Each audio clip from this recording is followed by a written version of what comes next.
the economy is better than expected, but slowing. Inflation is falling, but not falling rapidly enough. The labor market is slowing, but not quickly enough to bring inflation down to 2%. This short clip is presented by Edge. Edge is our pro-to-pro advisory service, which is all about the macro with a focus on one-to-one engagement with the hedge fund manager, Craig Shapiro, and direct access to LaDucTrading founder, Samantha LaDuc. For more information about Edge, visit www.LaDucTrading.com/edge.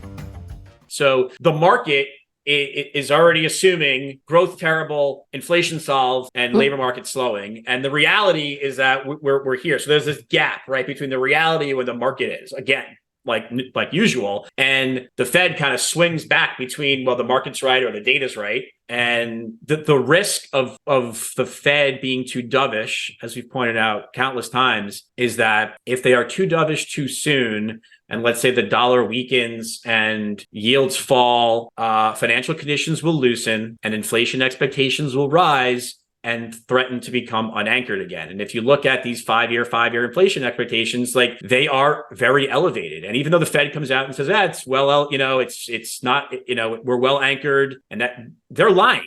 It's not well anchored. And we just saw last month with the University of Michigan surveys, the highest reading for 1-year inflation expectations that we've seen in 5 years. And the 5 to 10-year inflations are the highest they've been in 5+ years. So the Fed keeps telling you that they're well anchored, and the market and the surveys are saying, maybe not. So it's that's a lot of back and forth in there. But ultimately, I think we need to now watch the data. And if the data continues to come in better than expected, the Fed is going to be raising rates in December. All right. So that's your baseline bet. Let's talk about earnings, because right now I'm showing a few screenshots here that basically say whether it's downgrades overtaking upgrades, it's falling, beats are on falling revenue, even if they're managing to keep, margins in check.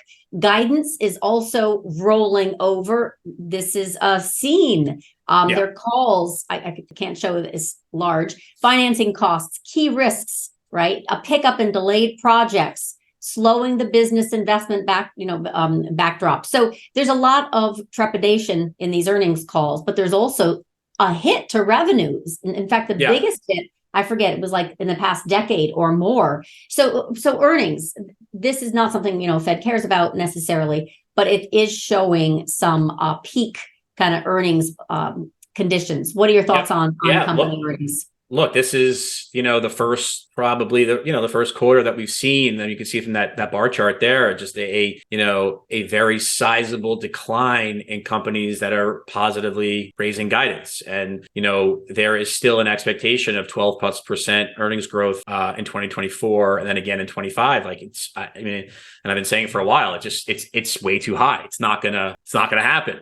And that eventually stocks would react to that negative earnings revision cycle. And so I think we are, we got that into even some of the big tech earnings, right? That were, sold off, whether it was a Google, or Meta, and even Amazon and Microsoft, which were better. The stock, at least Microsoft traded up, then it traded down, right? So we're, there's clearly and Apple will be tomorrow, but in the industrial economy, various chemical companies with big misses, even some of the energy companies were missing, industrials. So I think we're at the early signs of an earnings downgrade cycle. That makes sense after the tightening we've seen. And we're seeing it more in small caps, and we're seeing it more in companies without pricing power. And we're seeing it away from tech, which is what we've been talking about, and why I've been focusing much more on small caps as an area to be short than these big cap techs, because that's where you get the effects of tightening, sooner rather than later. So this is the other one. Even with it, like you can see, big tech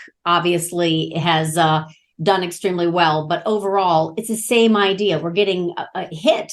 In fact, the 493 stocks are down 8.6%. Yeah. It's the same story that you're talking about, but it was definitely interesting to see this particular data point, that this is literally the where was it?